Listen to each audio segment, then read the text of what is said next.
I challenge you to a duel. It's the only argument I need. I don't want to talk to you no more, you. You got a lot of nerve. Soon you will know what it is like to be defeated. Stop defending him, Sean. All right, let's go.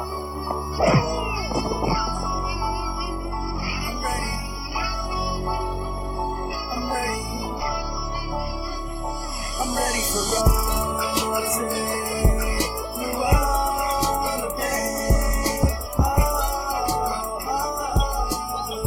Welcome to the Sleeper Wire Great Debate Show. I am your host, Professor Chris, and with me today for his first great debate of the regular season, I got Prophet Hoos back on the show. Hoos, how's it going on, man? How you doing? Hello. It is week 2.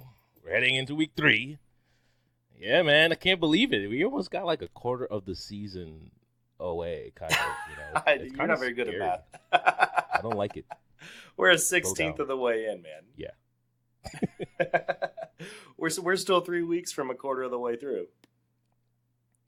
Yeah, kind of, but I don't like how fast it's moving. We're already doing week 3 waiver news, though, right? Yeah, we are, man. We're getting closer to the tiers. Not tiers for us, we're going to win some championships. You guys are going to win some championships as well. That's why you're listening to the waiver show. Find out who to pick up to help you win those championships. We got another good one.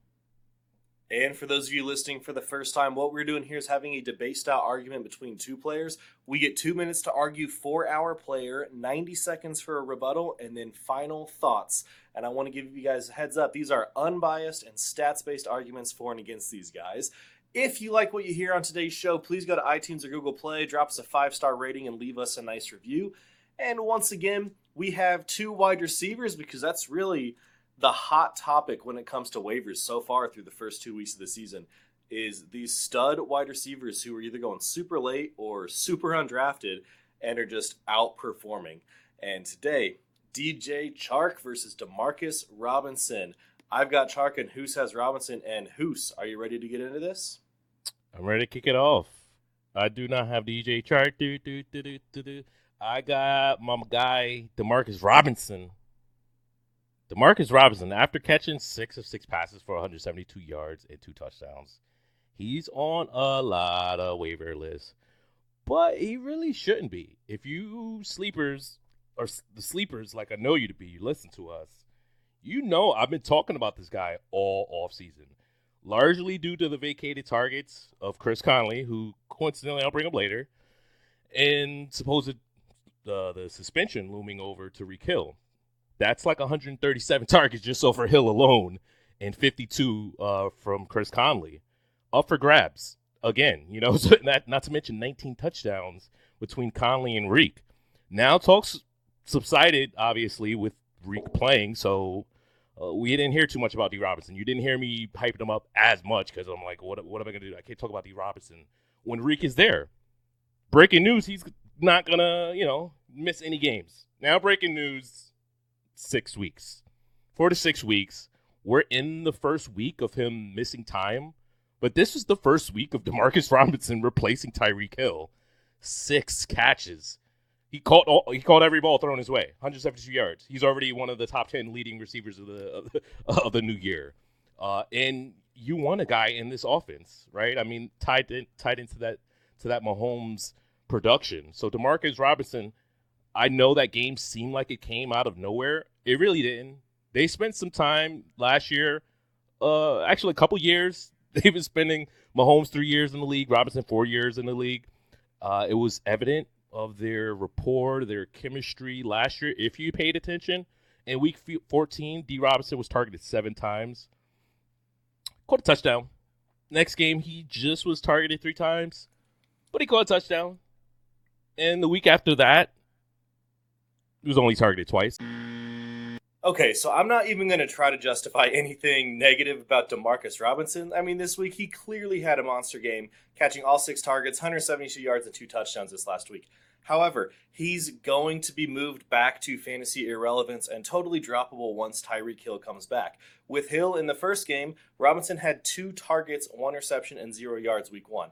In all of 2017, he had 21 catches for 212 yards.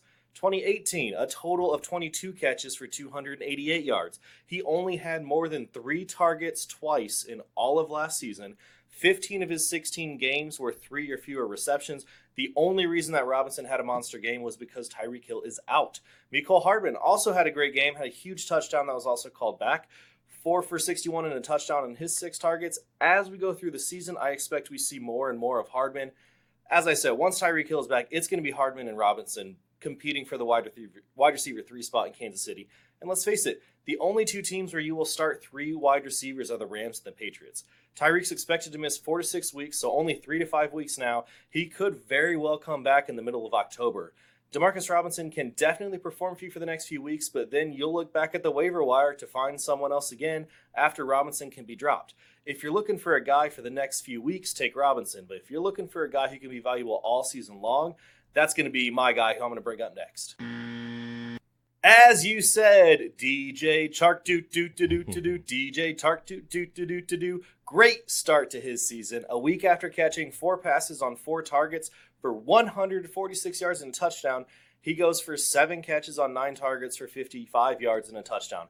Week 1 showed that he can be a big play guy, and Week 2 showed that he can be a valuable PPR play.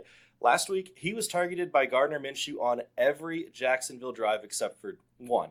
Minshew threw the ball 33 times, and 9 of them went Chark's direction. He got more than 25% of the targets, which is great. The next closest was actually Leonard Fournette, who caught 6 passes. D.D. Westbrook and Chris Conley were only targeted 5 times, and D.D. only had 1 catch for 3 yards on those 5 targets. It seems like it has become clear that DJ Chark is Gardner Minshew's favorite target. The change at quarterback from Nick Foles to Gardner Minshew due to Foles' broken collarbone has been great for DJ. After Minshew came in for Foles in Week 1, he targeted Chark 2 times, and Chark caught both of those targets.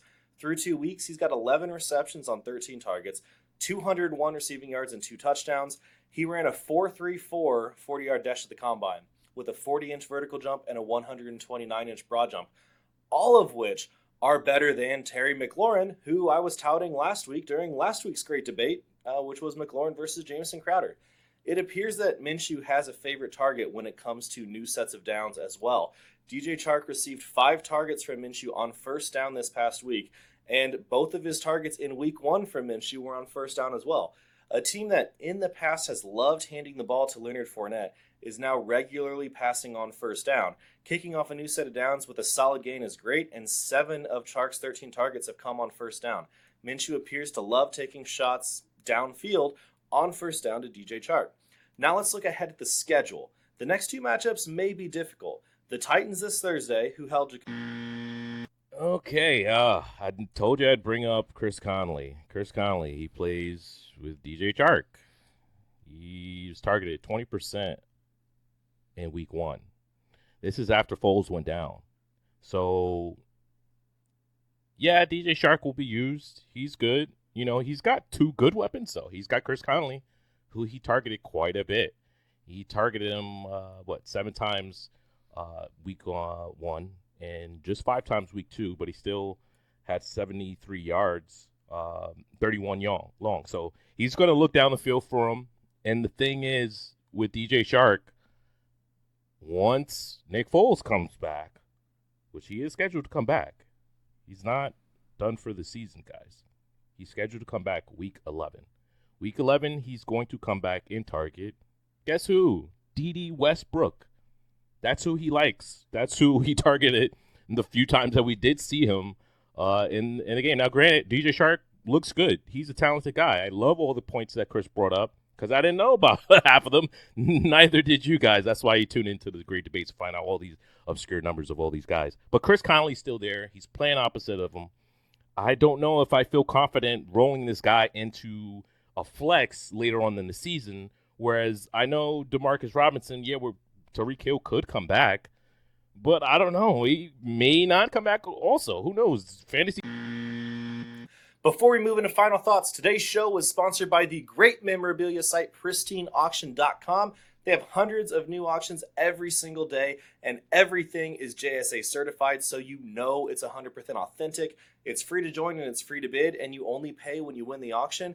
And now, when you sign up at Pristine Auction, Enter promo code SleeperWire and you'll get $5 off your first purchase. Visit pristineauction.com today. That's PRISTINE auction.com. It's pretty sweet. $5. It's like some money off the shipping, some money off of the seller fees. Exactly. Sweet, you know what I'm saying? Yeah. Hey, $5 is $5, right? Yeah. Exactly. That's coffee. That's like 2 coffees at Starbucks. It's like 5 nice. coffees at my gas station. Let's move to final thoughts. Give me your final thoughts on Demarcus Robinson. Yeah, I'm gonna give him right here. Now I know, try to poo-poo my guy talking about he's not gonna have value later on in the season. He's gonna be fine. Again, we talked about Chris Conley. Chris Conley's like the third guy in the show. Chris Conley's gone. He had 52 targets. So even when Tariq comes back, when that happens, well, probably after week 6 or 7, if he comes back at that time, Robinson Heights, it won't be Kilimanjaro where they are now, but we're already in week 2. We're approaching week 3. Again, talked about it earlier in the show. Nearly a quarter of the fantasy regular seasons are already gone. Demarcus Robinson production and rapport with Holmes, again, it didn't come out of nowhere. I told you about how he's had a touchdown in each game, pretty much up until last year, other than week 1, which he was Tariq Hill's replacement. That's why he didn't see the targets. He is Tariq Hill's replacement. So, I mean, yeah, he saw just that one. Sammy Watkins is the target hog, but D-Rob will be the biggest beneficiary while Tariq remains out. That's a good 600 to 800 yards of production while he's out. And again, that 19 vacated touchdowns between those two, some of those are going to go his way. He's going to absolutely explode. He should be the main target week 2, which even Chris will tell you that. But he does have some tough matchups coming up. He's got Baltimore, he's got Detroit, Indy, then he's got Houston. By then, Tariq might be back. But again, we're still not accounting for Conley's vacated production. Even with Reed back in week 4, in 4 weeks, if that happens, which is a stretch, he should still have wide receiver 3 value rest of the season. I would like to point out that I did outbid Hoos for Demarcus Robinson. You did, you bastard. Last week. Oh. Let's move back to DJ Chark here. My final thoughts on him. I was talking about the schedule, how the next 2 matchups, not favorable.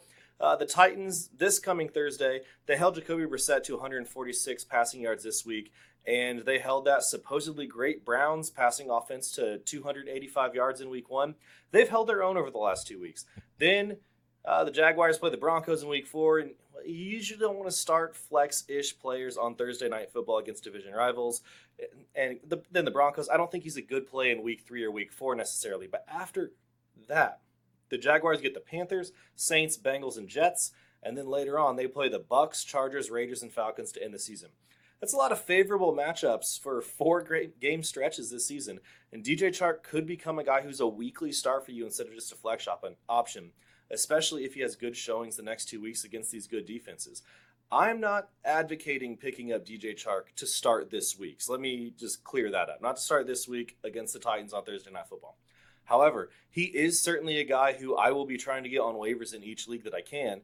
In a $100 fab league, if you're hurting for wide receiver, I think I could justify dropping, even $10 to $12 on Chark. This kid's got a lot of potential. Like I said, he's shown to be a big play guy and also a PPR guy. Imagine what will happen when he puts those two together into, a Julio Jones or Michael Thomas type of game. That is going to wrap it up for this week's episode of The Great Debate. Please follow us on Twitter at Sleeper Show. Hoos is on there at Hoos the Prophet. I'm on there at Prof_Chris SW. You can find us on the Sleeper app at Prophet Hoos, Prophet Chris and Professor Hoos. I like that. Prophet Chris. And Professor Hoos. Yep. Oh, let's go again. Prophet Hoos and Professor Chris on Sleeper. Thanks for listening, guys. We will catch you next week.